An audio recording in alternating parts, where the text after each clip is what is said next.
آج میں آپ سے ایک بہت ہی اہم موضوع پہ گفتگو کا آغاز کرنا چاہ رہا ہوں۔ ہو سکتا ہے اس نشست میں صرف آغاز ہی ہو پائے، آنے والی نشستوں میں ہم مزید اس کو زیر بحث لے کر آئیں۔ میں پس منظر بھی آپ کو بتا دوں، میں یہ نہیں چاہتا کہ کسی ایک اطلاقی مسئلے میں آپ کا کوئی موقف آ جائے۔ کئی دفعہ پہلے اس پر آپ سے مختصر بات بھی ہوئی ہے۔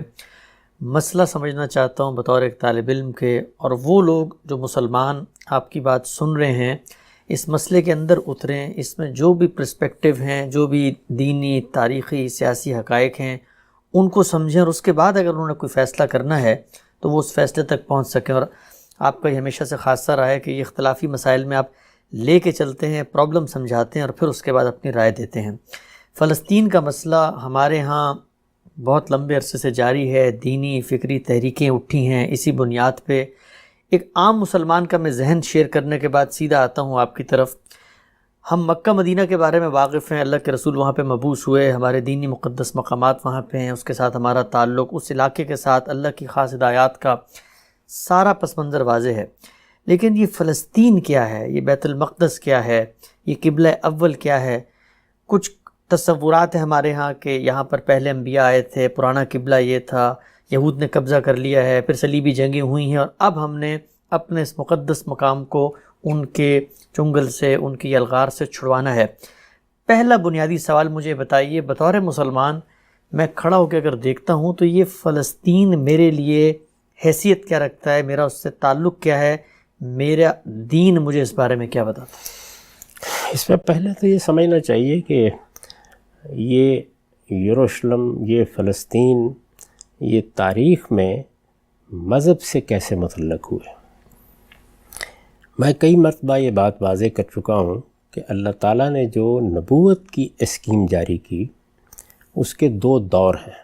پہلا دور وہ تھا جس میں اللہ تعالیٰ یہ فرماتے ہیں کہ میں نے ہر قوم کی طرف ایک رسول بھیجا، یعنی ظاہر ہے اس وقت اقوام بھی چند ہی ہوں گی، تو جب جب وہ اقوام دنیا میں پھیلنا شروع ہوئیں تو اللہ تعالیٰ نے یہ فرمایا ہے کہ ہر قوم کی طرف ایک رسول بھیجا گیا۔ وَلِكُلِّ أُمَّةٍ الرَّسُولُ فَإِذَا جَاءَ رَسُولُهُمْ قُضِيَ بَيْنَهُمْ بِالْقِسْطِ وَهُمْ لَا يُظْلَمُونَ۔ ٹھیک، جس قوم کی طرف بھی رسول بھیجا گیا اس کے لیے عدالت لگی اور اس کا اسی دنیا میں انصاف کے ساتھ فیصلہ سنا دیا گیا۔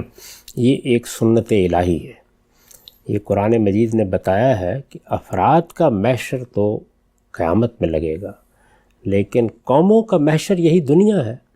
اس میں جو قومیں عام حالات میں دنیا کے اسٹیج پر نمودار ہوتی ہیں وہ بھی بچپن کے، لڑکپن کے، شباب کے مراحل سے گزرتی ہیں اور پھر حرم و شیب پر پہنچنے کے بعد ہلاکت کی نظر ہو جاتی ہیں۔ ٹھیک، اللہ تعالیٰ ایک ترتیب کے ساتھ قوموں کو دنیا کے اسٹیج پر یہ موقع دے رہا ہے۔ اس کو بطور اصول بھی بیان کیا ہے کہ تلک الایام نداولها بین الناس، یعنی اس میں ایک کے بعد دوسری قوم آتی چلی جاتی۔ رسولوں کی بعثت جن قوموں کی طرف ہوئی، جس طرح کہ میں نے عرض کیا ہے، ان کے لیے یہ عدالت زمین پر لگ جاتی ہے، یعنی وہی عدالت جو قیامت میں افراد کے لیے لگنی ہے وہ زمین پر قوموں کے لیے اسی دنیا میں لگ جاتی ہے۔ اس کے فیصلے سنائے گئے، اور وہ فیصلے ہیں جن کا قرآن حوالہ دیتا ہے مختلف موقعوں پر، جیسے عاد کے بارے میں، جیسے سمود کے بارے میں، جیسے قوم شعیب کے بارے میں، جیسے قوم لوط کے بارے میں، سیدنا ابراہیم علیہ السلام کی قوم کے بارے میں۔ یہ پہلا دور ہے۔ اس کے بعد دوسرا دور شروع ہوا نبوت کا۔ یہ بات سمجھ میں آتی ہے کہ قومیں جب مختلف جگہوں پر بکھری ہوئی تھیں، لوگ کچھ خانہ بدوش سے تھے، اس وقت نوعیت الگ تھی، لیکن آہستہ آہستہ دنیا ایک لحاظ سے گویا متوطن ہونا شروع ہوئی، قوم میں قبیلے بننے شروع ہوئے، اور بعد میں ہم نے دیکھا کہ بڑی سلطنتوں کی صورت بھی اختیار کر لی انہوں نے۔ تو یہ دور جب آنے کے قریب تھا تو سیدنا ابراہیم علیہ السلام کا انتخاب کیا گیا۔ یہ بتایا گیا کہ ہم نے آپ کو دنیا کی پیشوائی کے لیے منتخب کر لیا ہے، جاعلک للناس اماما، امامت کے منصب پر۔ یہ امامت کیا ہے؟ یہ ظاہر ہے مذہب اور دین کے معاملے میں پیشوائی ہے، رہنمائی ہے۔ تو یہ انتخاب کیا گیا۔ انتخاب کرنے کے بعد ان کی یہ ذمہ داری لگائی گئی کہ آپ اپنی اولاد کے ایک حصے کو کنعان میں آباد کریں گے اور دوسرے حصے کو آپ جزیرہ نمائے عرب میں آباد کریں گے۔ ٹھیک. چنانچہ اپنی قوم پر اتمام حجت کے بعد جب وہاں سے نکلے، ہجرت کی انہوں نے، اور ان کی قوم پر اللہ تعالیٰ کا عذاب آ گیا جس طرح کہ سورہ توبہ میں اس کی تصریح کی ہے، تو پھر انہوں نے اس علاقے میں آ کے اللہ کی عبادت کا وہ گھر بنایا جس کو ہم بیت اللہ کہتے ہیں یا مسجد حرام کہتے ہیں. اس کی تاریخ سے ہر مسلمان واقف ہے. اس کی تعمیر نو کی گئی، اس کی پرانی بنیادیں اٹھائی گئیں.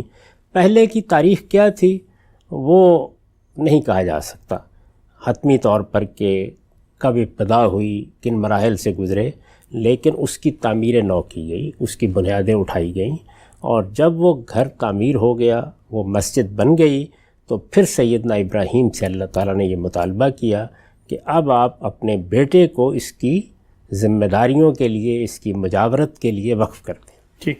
یہ اب تولیت اسی خاندان میں رہے گی. اس کے ساتھ ہی قرآن مجید نے ہمیں یہ بتایا ہے کہ نبوت کی اسکیم میں جو تبدیلی کی گئی وہ یہ تھی کہ اس سے پہلے تو فرد کا انتخاب کیا جاتا تھا، یعنی جیسے خود سیدنا ابراہیم کا انتخاب ہوا، یا اس سے پہلے بہت سے دوسرے انبیاء آئے. اس کے بعد اب نبوت کو ذریت ابراہیم کے ساتھ خاص کر دیا گیا. اچھا. یعنی ہر قوم میں رسول بھیجنے کی بجائے آج سے کم و بیش 4000 سال پہلے یہ فیصلہ کیا گیا کہ اب نبوت ابراہیم کی قوم کے ساتھ خاص رہے گی، ذریت ابراہیم کے ساتھ خاص رہے گی. نبی انہی میں آئیں گے، رسول بھی انہی میں آئیں گے. اور اس کے ساتھ ایک اور فیصلہ یہ کیا گیا کہ یہ جو ذریت ہے اس کو دنیا میں اللہ کے دین کی شہادت کی ذمہ داری دی جائے گی. یعنی اب گویا استفاء یا اجتباء یا انتخاب افراد کا تو ہوتا ہی تھا، افراد کے ساتھ اب اس پوری قوم کا انتخاب بھی ہوگا. اچھا. یہی وہ انتخاب ہے کہ جس کے باعث ان کو وہاں سے نکالا گیا جب یہ فرعون کی غلامی میں تھے. سیدنا موسیٰ علیہ السلام ان کو نکال کے لائے، ان کی بعثت ہوئی. وہ یہی انتخاب ہے جس کے تقاضوں کو پورا کرنے کے لیے. اس کو قرآن مجید نے سورہ آل عمران میں بیان کیا ہے کہ ان اللہ اصطفیٰ آدم و نوحًا و آل ابراہیم و آل عمران علی العالمین. ہم آدم اور نوح کو یعنی افراد کی حیثیت سے منتخب کرتے رہے ہیں. اس کے بعد ہم نے پوری آل ابراہیم کو منتخب کیا ہے، اور پھر آل عمران کا ذکر کیا سیدنا مسیح کے حوالے سے. تو یہ جو انتخاب ہے ایک پوری ذریت کا، ایک پوری قوم کا، ظاہر ہے کہ قوم تو کسی قوم میں فرد بن کے نہیں جائے گی، اس کے پاس ایک علاقہ ہونا چاہیے. تو وہ علاقہ کیا ہو، اس کے لیے یہ فیصلہ کیا گیا کہ پہلے ایک شاخ کو موقع دیا جائے گا، بنی اسرائیل. بنی اسرائیل کون ہیں؟ یعنی سیدنا ابراہیم علیہ السلام کے بیٹے ہیں اسحاق، اسحاق کے بیٹے ہیں یعقوب، یعقوب کے بیٹے ہیں یوسف. تو اسرائیل سیدنا یعقوب کا لقب ہے. اچھا. یعنی ان کو اسرائیل کہا گیا ہے، یعنی ابراہیم علیہ السلام کے پوتے کا لقب ہے. ابراہیم علیہ السلام کے پوتے کا. یہ چونکہ ان کی اولاد سے آگے زیادہ شیوع ہوا ہے تو اپنے آپ کو اسی وجہ سے بنی اسرائیل کہتے ہیں. ٹھیک. اور بنی اسرائیل ہی کے لقب سے ہم قرآن مجید میں دیکھتے ہیں کہ اللہ تعالیٰ نے ان کو خطاب کیا ہے. تو انتخاب تو پوری ذریت ابراہیم کا ہوا ہے، یعنی سیدنا ابراہیم کی پوری آل کا انتخاب کر لیا گیا. لیکن پھر دونوں شاخیں، تیسرے بیٹے کے معاملے میں یہ فیصلہ نہیں ہوا، وہ الگ سے آباد ہو گئے. اچھا. ان کے بارے میں یہ فیصلہ ہوا کہ اسحاق کی اولاد کنعان میں آباد ہوگی. یہ فلسطین کا پرانا نام ہے. اچھا. تو ہاں آباد ہوں گے. اور ادھر یہ فیصلہ کیا گیا کہ رسالت آپ صلی اللہ علیہ وسلم جس قوم میں پیدا ہوئے ہیں یعنی بنی اسماعیل، ان کی ابتدا کی جائے. ٹھیک. اور وہ بڑے بیٹے اسماعیل علیہ السلام کے ذریعے سے ہوئی. ان کو جزیرہ نما عرب میں آباد کیا گیا. اس کے ساتھ گویا یہ بات واضح ہو گئی کہ ان دو علاقوں کو اللہ تعالیٰ نے، یعنی زمین ساری اللہ کی ہے، یہ پوری کائنات اللہ کی ہے، لیکن زمین پر ان دو علاقوں کو اللہ تعالیٰ نے اپنے لیے خاص کر لیا ہے. دینی تعبیر میں اس کو تقدیس کہا جاتا ہے، الارض المقدسہ، یعنی وہ زمین جس کا اللہ تعالیٰ نے اپنے لیے انتخاب کر لیا ہے. وہ زمین اب گویا اللہ تعالیٰ نے اپنے دین، اپنی دعوت اور اپنے پیغام کی اشاعت کے لیے منتخب کر لی ہے، تو یہ گویا اس زمین کو تقدیس دینا ہے۔ یہ ایسے ہی ہے کہ جس طرح ہم بھی زمین کا خطہ خریدتے ہیں اور پھر اس میں مسجد بنانے کا فیصلہ کرتے ہیں، یا مسیحی اس میں کوئی گرجا بنانے کا فیصلہ کرتے ہیں، اسی طرح سے دوسری اقوام کا معاملہ ہے۔ تو اب گویا وہ ہر ایک قوم کے تصور کے مطابق ان کے پروردگار کی عبادت کے لیے خاص ہو جاتی ہے۔ ٹھیک، تو ایک تو یہ ہے نا کہ آپ نے مسجد کی جگہ کا انتخاب کیا، یہاں یہ ہے کہ چونکہ ایک پوری ذریت، پوری قوم کو ایک ذمہ داری دی جانی ہے، تو پورے علاقے کا انتخاب کر لیا گیا، اور اس میں سیدنا اسماعیل وہاں آباد ہو گئے، انہوں نے وہاں ابتدا کر دی، وہ اللہ کے رسول کی حیثیت سے وہاں آباد کیے گئے تاکہ مقامی آبادی پر اتمام حجت ہو، بنی جرہم وغیرہ جن کا ذکر تاریخ میں آتا ہے، اور اس کے بعد وہ لوگ ان پر ایمان لے آئے، اور اس طرح سے بنی اسماعیل کی ابتدا ہو گئی۔ ٹھیک، ان کو بیت اللہ کی تولیت دی گئی، اور ان کو یہ ذمہ داری دی گئی کہ وہ اس گھر کی حفاظت کریں گے، وہ اس کو ہر طرح کے شرک سے پاک رکھیں گے، اور یہ سرزمین عرب ان کی سرزمین رہے گی۔ ٹھیک، ادھر بنی اسرائیل کو معاف کیجیے گا، یہ کہا گیا کہ اب آپ مصر سے نکلیں۔ یہ جو نکلنے کے لیے مطالبہ کیا گیا ہے وہ کوئی کسی قوم کی آزادی کا مطالبہ نہیں ہے، بلکہ اس ذمہ داری کو ادا کرنے کے لیے جب یہ طے ہو گیا سیدنا موسیٰ علیہ السلام کی بعثت کے بعد کہ اب توحید کا مرکز فلسطین میں بنایا جائے گا، پہلے ان کو موقع دیا گیا، ان کا انتخاب ہوا پہلے۔ یہ وہ چیز ہے جس کو قرآن مجید جگہ جگہ کہتا ہے وَلَقَدْ اخْتَرْنَاهُمْ عَلَىٰ عِلْمٍ عَلَى الْعَالَمِينَ، دنیا کی ساری قوموں میں سے ہم نے ان کا انتخاب کیا۔ انی فضلتکم فضلتکم علی العالمین، یہ جو سورہ بقرہ میں آپ تمہید کے فوراً بعد دیکھتے ہیں کہ بار بار اس بات کا ذکر کرتا ہے، دنیا کی قوموں میں ترجیح دے کر تمہارا انتخاب کیا، تمہیں فضیلت بخشی۔ تو یہ فضیلت کیا ہے؟ اصل میں یہ ایک ذمہ داری کا بیان ہے۔ جس طرح پیغمبر کے لیے جب کسی کو منتخب کیا جاتا ہے تو وہ فضیلت ہوتی ہے، اسی طرح سے جب اس پوری قوم کو یا اس نسل کو منتخب کیا گیا تو یہ ان کے لیے بڑی فضیلت کی چیز تھی۔ گویا دنیا کی سب قوموں میں سے اللہ تعالیٰ نے ان کو اپنے لیے خاص کر لیا۔ ٹھیک، اس لحاظ سے جب آپ بائبل کو کبھی پڑھیں گے تو یہ معلوم ہوگا کہ جیسے قرآن مجید رسول اللہ صلی اللہ علیہ وسلم کی سرگزشت انذار ہے، ایک پیغمبر کی سرگزشت انذار ہے، اسی طرح بائبل اصل میں ان کی سرگزشت ہے۔ ٹھیک، جس دینونت کا ظہور ان کے ذریعے سے ہونا ہے، جو ذمہ داری انہیں دی گئی ہے، جس منصب پر یہ فائز کیے گئے ہیں، وہ اس کی سرگزشت ہے ساری کی ساری، کہاں سے ابتدا ہوئی، کن مراحل سے گزرے۔ تو ان لوگوں نے ظاہر ہے کہ فلسطین میں اب آنا تھا، اسی کے لیے ان کو حکم دیا گیا کہ اب تم جہاد کرو، کیونکہ وہاں تو کچھ اقوام آباد ہیں۔ اللہ کا قانون یہ ہے ہمیشہ سے کہ جس وقت ایک بڑی تعداد، ایک بڑی جمعیت ہوگی، وہ اس پوزیشن میں ہوں گے، اس کو بیان بھی کیا ہے کہ میں یہ ذمہ داری کب ڈالتا ہوں انسانوں پر، ورنہ تو اللہ تعالیٰ اپنے کام اپنے فرشتوں سے وہ جب چاہیں جو جی چاہے کرا لیں، لیکن جس وقت وہ کوئی ذمہ داری بندوں پر، ہم انسانوں پر ڈالتے ہیں، تو اس کا ایک بیان کر دیا ہے کہ یہ ایک نسبت ہوتی ہے طاقت کی بھی، تمہاری حالت بھی دیکھتا ہوں، اس کے بعد تم پر ذمہ داری ڈالتا ہوں۔ تو ذمہ داری ان پر ڈالی گئی کہ یہ اس علاقے کو خالی کرائیں، کیونکہ اللہ نے اس علاقے کو اپنے لیے خاص کر لیا ہے۔ اللہ کا فیصلہ تھا کہ یہ فلسطین کا علاقہ جس میں پہلے یہ آباد تھے، اور یہیں سے ہجرت کر کے سیدنا یوسف کے زمانے میں گئے تھے، موسیٰ علیہ السلام کی بعثت کے بعد اب اس علاقے میں آباد ہو۔ اور یہ ان کا امتحان بھی تھا کہ خالی کراتے ہیں۔ فلسطین اصل میں اللہ تعالیٰ کے اس فیصلے کے نتیجے میں الارض المقدسہ ہو گئی، ٹھیک ٹھیک، یعنی اللہ کے لیے خاص کی گئی زمین ہو گئی۔ یہ اللہ نے اس کا انتخاب کر لیا، اور جس طرح کہ قرآن مجید نے اس کو بیان کیا ہے اور یہ کہا ہے کہ اب تم اس میں داخل ہو جاؤ، اللہ تمہاری مدد کرے گا۔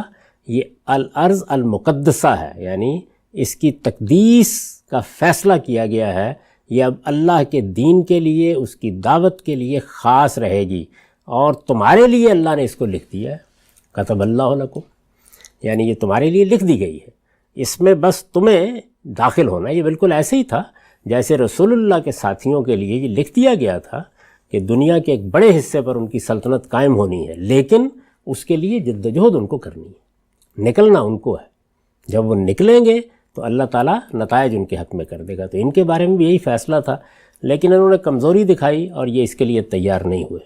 سیدنا موسیٰ علیہ السلام دنیا سے رخصت ہو گئے، ان کے رخصت ہونے کے بعد ان کے خلفاء کی قیادت میں پھر یہ وہاں داخل ہوئے، اور وہاں پھر بعد میں ایک لمبی تاریخ ہے جس میں ان کے اوپر بہت کچھ نشیب و فراز بھی آئے، اس محلال کے موقع بھی آئے، پھر سمع النبی کے زمانے میں ان کے لیے استقرار کے مواقع پیدا ہوئے، پھر حضرت داؤد سامنے آئے اور پھر ان کی سلطنت قائم ہوئی، اور وہ ایک بڑی سلطنت تھی۔ ابتدا تو اگرچہ طالوت سے ہوئی، پہلے ان کے ہاں کچھ قبائلی نوعیت کا نظم تھا، لیکن بعد میں پھر ساؤل جس کو کہا گیا ہے بائبل میں، اس کے بعد پھر داؤد علیہ السلام کی سلطنت، سلیمان علیہ السلام کی سلطنت۔ تو اس سارے عرصے کے دوران میں جو قبلے کی حیثیت تھی، پہلے مرحلے میں تو سورہ یونس میں قرآن نے بتا دیا ہے کہ سیدنا موسیٰ علیہ السلام کے اور سیدنا ہارون کے گھروں ہی کو قبلہ قرار دے دیا گیا تھا جب تک یہ مصر میں تھے۔ ٹھیک۔ نماز چونکہ دین کا ایک لازمی حصہ رہی ہے، تو اس وجہ سے اس میں کسی نہ کسی جگہ کو قبلہ قرار دیا جاتا ہے۔ یہ قبلہ قرار دینے کا مطلب کیا ہے؟ نماز کی اجتماعیت پیدا کرنے کے لیے کسی ایک جگہ کا انتخاب کر لیا جاتا ہے، اس لیے کہ ورنہ تو اجتماعیت پیدا ہی نہیں کی جا سکتی۔ کسی نے امامت کرانی ہے، لوگوں نے پیچھے کھڑے ہونا ہے، تو ظاہر ہے کہ کوئی رخ ہوگا نا جس جانب، اس سے مرکزیت بھی پیدا ہوتی ہے۔ اب وہ رخ کس طرف کرنا ہے؟ میں نے یہ عرض کیا ہے کہ سورہ یونس میں بتایا گیا ہے کہ جب یہ مصر میں تھے تو وہاں یہی کیا گیا۔ یہاں کوئی شخص یہ سوال کر سکتا ہے کہ اللہ کی عبادت کا پہلا گھر تو بیت اللہ ہے، سیدنا ابراہیم نے اس کو آباد کیا تھا، اس کی تعمیر نو کی تھی، تو وہاں مصر میں اسی کو قبلہ کیوں قرار نہیں دیا گیا؟ دیکھیے بات یہ ہے کہ بعض اوقات جب لوگوں کی ابھی ٹھیک تربیت نہیں ہوئی ہوتی، یا بعض چیزیں ان کے لیے گویا قومی عصبیت کا موضوع بن گئی ہوتی ہیں، یا کسی چیز کے بارے میں کچھ اباہ پیدا ہو گیا ہوتا ہے، انقباض پیدا ہو گیا ہوتا ہے، تو اس کو چھیڑا نہیں جاتا۔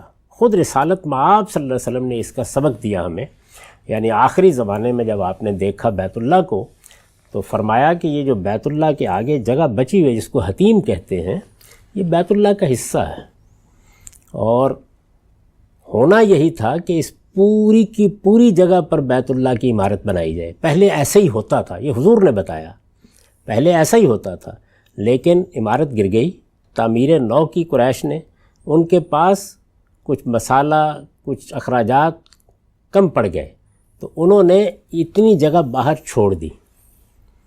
اسی طرح سے چونکہ وہ متولی تھے تو وہ چاہتے تھے کہ ہمارا ایک خاص مقام رہے، تو انہوں نے بیت اللہ کا دروازہ بھی ایک ہی بنایا اور دروازہ کچھ اونچا کر دیا تاکہ ہماری مرضی کے بغیر لوگ داخل نہ ہو سکیں، ہم جس کو چاہیں اندر۔ اب بھی یہی ہوتا ہے، ایسا نہیں ہے کہ میں آپ جائیں اور اندر چلے جائیں۔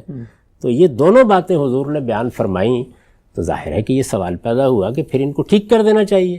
تو آپ نے فرمایا کہ تمہاری قوم کے لوگ، سیدہ عائشہ کے ساتھ یہ ساری بات ہوئی ہے، تمہاری قوم کے لوگ ابھی نئے نئے اسلام میں آئے ہیں، تو اس کا شدید اندیشہ ہے کہ یہ چیز ان کے ہاں بڑے افتراق کا باعث بن جائے گی، اگرچہ رسول اللہ بھی کریں، اگرچہ رسول اللہ بھی کریں گے۔ تو ظاہر ہے کہ یہ چیزیں دیکھنا ناگزیر ہوتا ہے، کیونکہ قبلہ کس کو قرار دینا یہ کوئی بڑی بات نہیں ہے۔ اللہ تعالیٰ نے یہ بتا دیا ہے کہ یہ محض اجتماعیت پیدا کرنے کا ایک معاملہ ہوتا ہے، اس سے کوئی قیامت نہیں آ جاتی۔ تو گھروں کو قبلہ قرار دیا گیا۔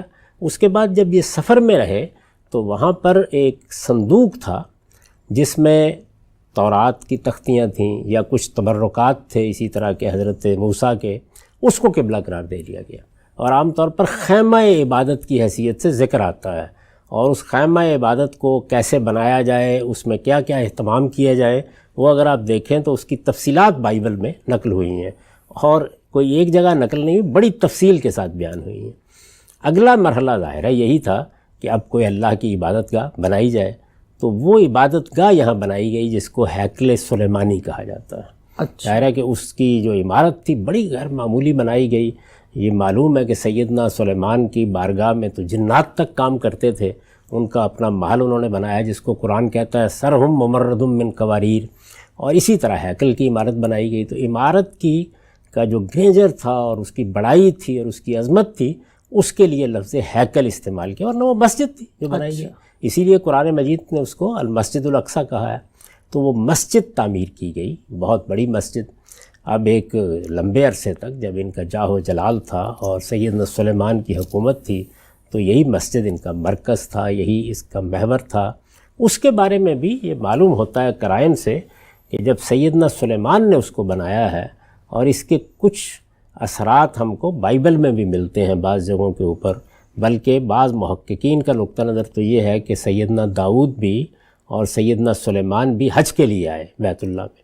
تو یہ کچھ قرائن، کچھ اشارات مل جاتے ہیں کہ اس کا قبلہ بھی اس طرف رکھا گیا، بیت اللہ کی طرف.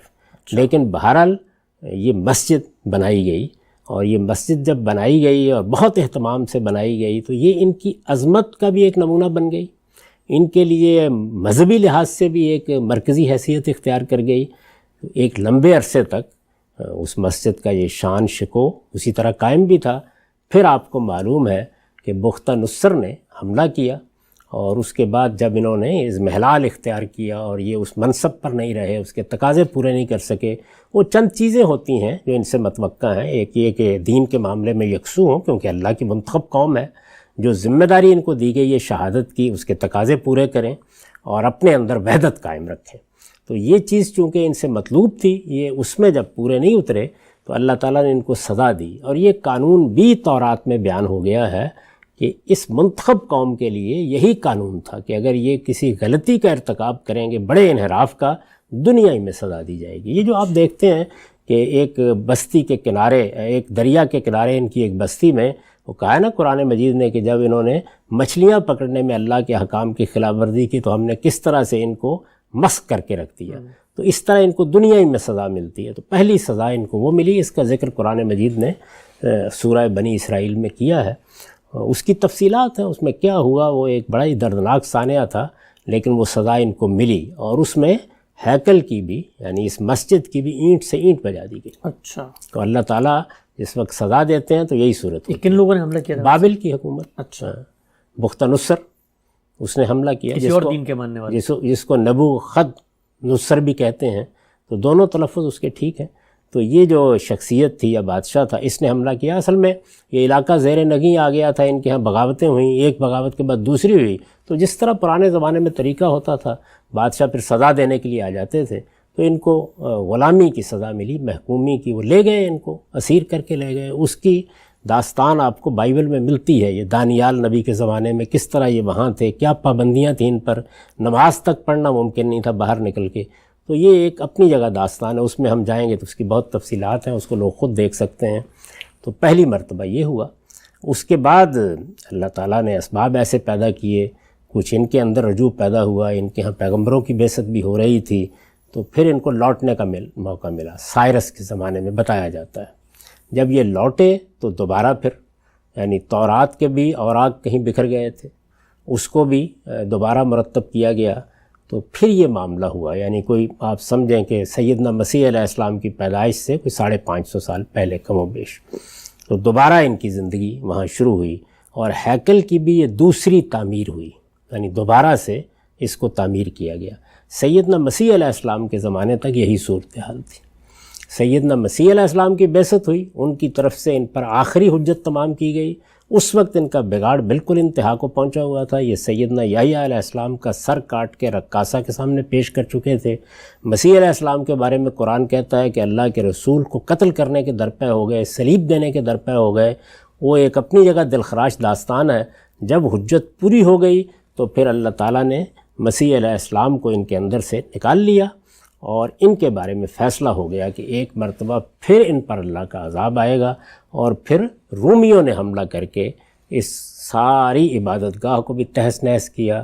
ان کو بھی اس کی بڑی تفصیلات ہیں، کس طریقے سے مارے گئے، کتنے ہزاروں کی تعداد میں پکڑے گئے، عورتوں کے ساتھ کیا ہوا، محکوم اور اسیر بنا کے یہ کہاں کہاں بکھیر دیے گئے. اچھا. تو پھر یہ دوسرا عذاب یا دوسری مرتبہ اللہ تعالیٰ کی طرف سے یہ سزا ان کو ملی. اور پھر اللہ تعالیٰ نے گویا فیصلہ سنا دیا کہ اب معاملہ ختم ہوا، یعنی یہ آخری موقع تھا جو دیا گیا تھا. اب مسیح علیہ السلام کے بعد مسیح علیہ السلام کے ماننے والے ہیں، یعنی ان سے ادنا نسبت رکھتے ہیں لوگ، جو ان کو بھی میں تمہارے اوپر بالادست رکھوں گا، اور قیامت تک یہ ہوگا. تو 2 اعلانات کر دیے گئے.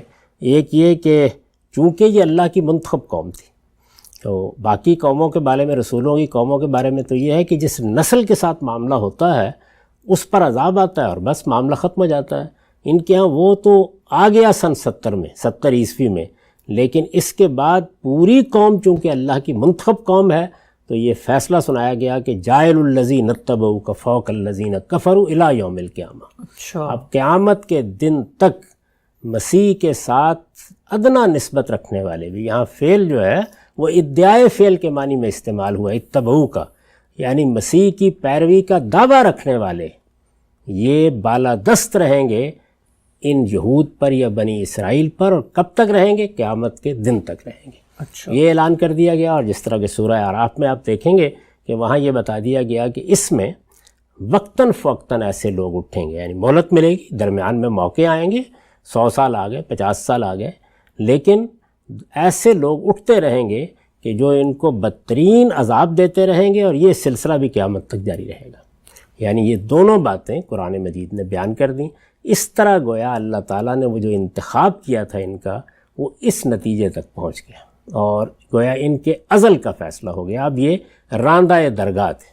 ٹھیک. ان کا معاملہ یہ تھا، اللہ یہ کہ یہ اپنی غلطیوں پر توبہ کریں، رجوع کریں، سیدنا مسیح علیہ السلام کا اقرار کریں، یہی ان کے لیے تھا.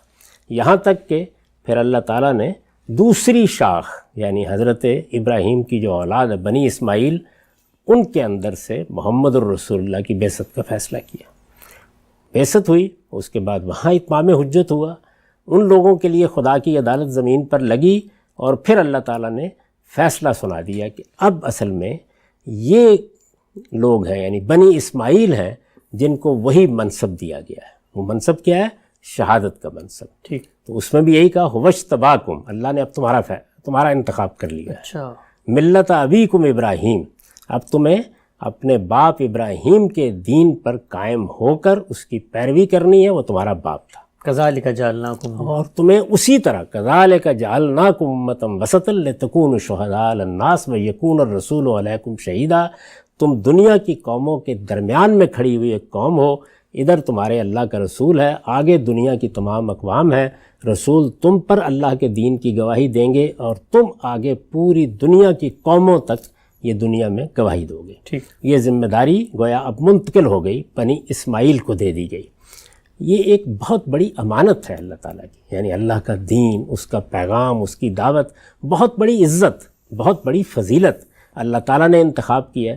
یہ جو ہمارے ہاں واقعہ اسرا ہے، جس میں رسول اللہ صلی اللہ علیہ وسلم کو رات ہی رات میں، یہ قرآن نے بتایا ہے سورہ بنی اسرائیل میں، کہ مسجد حرام سے مسجد اقصیٰ تک لے جایا گیا. اس میں جو مسجد کا لفظ ہے، اس کو بعض اوقات لوگ جو ذرا حرفیت پسند ہوتے ہیں موضوع بنا لیتے ہیں کہ وہاں تو کوئی عمارت نہیں تھی. تو عمارت مسجد نہیں ہوتی. مسجد کا مطلب ہے سجدے کی جگہ، یعنی وہ علاقہ، وہ احاطہ جو ہے وہ خاص ہے. اور چونکہ ایک پیغمبر نے اس کا انتخاب کیا، اور پیغمبروں کا انتخاب اللہ کے اذن سے ہوتا ہے، تو اب قیامت تک کے لیے وہ مسجد ہے، مسجد کی جگہ ہے. اسی اسلوب کو سامنے رکھ کر قرآن نے اس کو المسجد الاقصیٰ کہا ہے. وہ ایکڑوں میں پھیلا ہوا احاطہ ہے. اگر کبھی آپ دیکھیں، اقصیٰ کا مطلب دور کی، یعنی ظاہر ہے کہ مکے کے لحاظ سے وہ دور کی تھی، تو وہ دور کی مسجد، اور جانتے تھے لوگ اس کو، یعنی وہ عبادت گاہ، وہ سجدہ گاہ. تو وہ تو آپ ایک چبوترے کا انتخاب کر لیتے ہیں کسی بازار میں، تو وہ مسجد ہی ہوتا ہے. اس کے اوپر کوئی ممبر بنانے اور کوئی ستون کھڑے کرنے اور کوئی گنبد بنانے اور کوئی منار اس میں سے استوار کرنے کی ضرورت نہیں ہوتی. عمارت بن گئی نہیں. بیت اللہ کی عمارت آپ کو معلوم ہے عبداللہ بن زبیر کے زمانے میں ڈھا دی گئی تھی نئی تعمیر کے لیے، یا قریش نے ڈھائی، تو اس وقت بھی وہ بیت اللہ ہی تھا، اور اس وقت بھی یہی کہا جائے گا.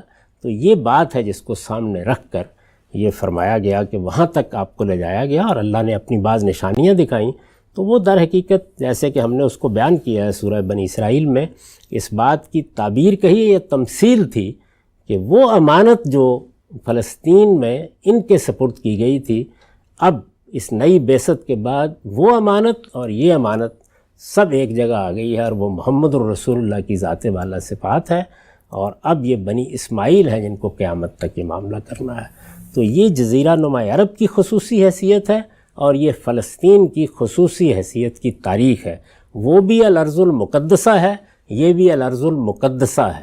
اس کے بارے میں بھی قانون یہی تھا کہ جب تک بنی اسرائیل وہاں رہے تو ان کی ذمہ داری تھی کہ وہاں پر کوئی کفر و شرک نہیں پنپ سکتا، اور اس کے بارے میں بھی یہی ذمہ داری ہے. تو یہ میں نے تھوڑا سا مختصر طور پر آپ کو بتا دیا کہ اللہ کے اس انتخاب کی نوعیت کیا تھی، اور کیوں یہ بنی اسرائیل کے حوالے سے یا فلسطین ایک شہر یا ملک کے نقطہ نظر سے اتنی اہمیت مذہبیات میں اختیار کر گیا ہے، گویا یہ اللہ تعالیٰ نے اپنی توحید کے مرکز کے لیے پہلا انتخاب کیا تھا پورے اس خطے کا، جیسے جزیرہ نما عرب کا انتخاب کیا، اور پھر محمد الرسول اللہ صلی اللہ علیہ وسلم کی بعثت کے بعد اس کی اس حیثیت کی تجدید کی، اور قیامت تک کے لیے مسلمانوں کو پابند کر دیا کہ لا یجتمع فیہ دینان، اب اس میں کبھی دو دین جمع نہیں ہوں گے۔ ٹھیک ہے، ہم سب بہت ہی تفصیل سے آپ نے بات بتائی۔ اب تک کی جتنی بات ہوئی ہے اس پہ میں کچھ ضمنی چیزیں آپ کے سامنے رکھنا چاہتا ہوں تاکہ اور توضیح ہو جائے۔ پہلی بات مجھے آپ بتائیے گا کہ جس وقت ان کو معزول کر دیا گیا، وہ سبکدوش ہو گئے، اور ساتھ آپ صلی اللہ علیہ وسلم اور بنی اسماعیل کو اس منصب پہ فائز کر دیا گیا، تو وہ جو کچھ زمین کی تقدیس کا معاملہ تھا، علاقے کو خاص کرنے کا معاملہ تھا، جب ایک قوم کو اس سے ہٹا دیا گیا تو عقل تو یہ کہتی ہے کہ وہ باقی سارے معاملات بھی آپ سے اب ختم ہو جانے چاہیے۔ یہ آپ نے آخر میں بھی یہ فرمایا کہ یہ وجہ ہے کہ یہ دو زمینیں مقدس تھیں، تو یہ ان کو چارج دینے کے بعد تب بھی وہ پچھلی زمین مقدس ہی رہی؟ نہیں، معاملہ ختم ہو گیا، یعنی اللہ تعالیٰ کا عذاب نازل ہو گیا۔ یہ بتا دیا گیا ہے کہ اب تمہاری وہ حیثیت ہی نہیں رہی، جاعل الذین اتبعوک فوق الذین کفروا الی یوم القیامہ۔ اب تو اللہ تعالیٰ کی نگاہ التفات ان کی طرف اس وقت ہوگی، یہ تو اللہ کا انتخاب تھا نا۔ اس کا معاملہ یہ تھا کہ اللہ تعالیٰ نے سرزمین عرب سپرد کی ہے ہمارے، اب خدا نخواستہ خاکم بدہن مسلمان بھی اسی طرح کا انحراف اختیار کریں، امت مسلمہ بھی، اور اللہ چھین لے، یعنی میں پھر وہی عرض کر رہا ہوں معاذ اللہ ایسی کوئی صورت کبھی پیدا نہ ہو، لیکن اللہ تعالیٰ اس کو چھین لے تو اس کا مطلب کیا ہوگا؟ اس کا مطلب یہ ہوگا کہ عذاب کی زد میں آ گئے ہیں لوگ۔ تو اللہ تعالیٰ کی طرف سے تنبیہات تو ہوتی رہتی ہیں، لیکن ان کے بارے میں آخری فیصلہ سیدنا مسیح علیہ السلام کی بعثت کے بعد سنایا گیا۔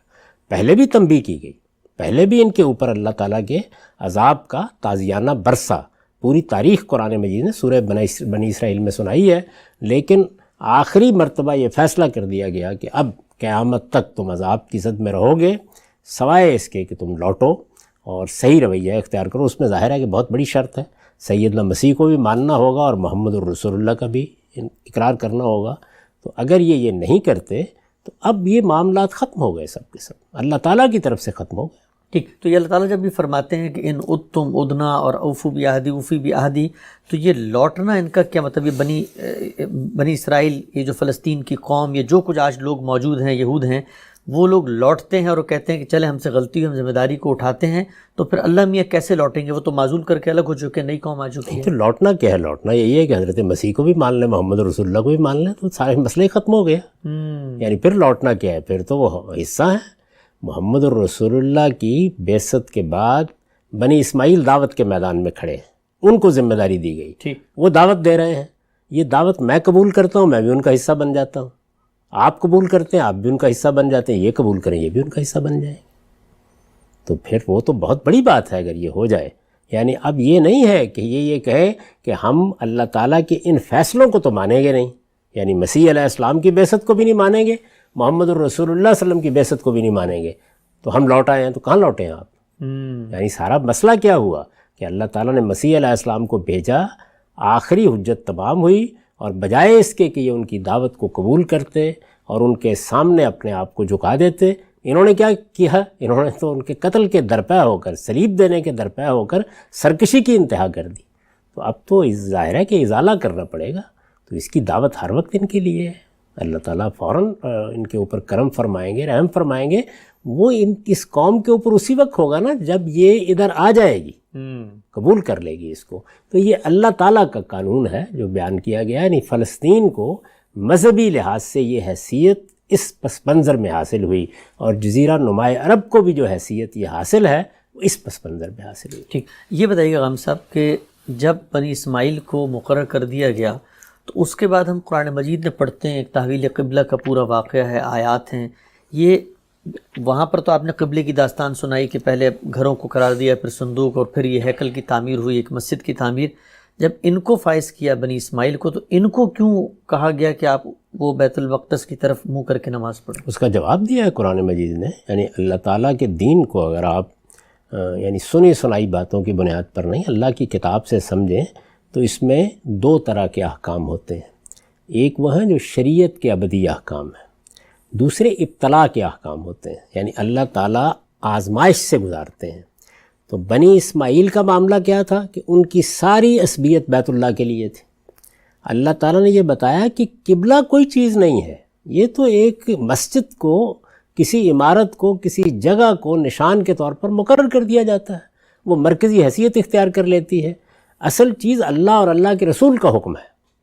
کیا دیا گیا؟ یہ میں نے عرض کیا نا کہ سورہ یونس میں بتایا ہے کہ سیدنا موسیٰ علیہ السلام کی بعثت ہوئی تو ان کے گھروں کو قبلہ قرار دے دیا گیا.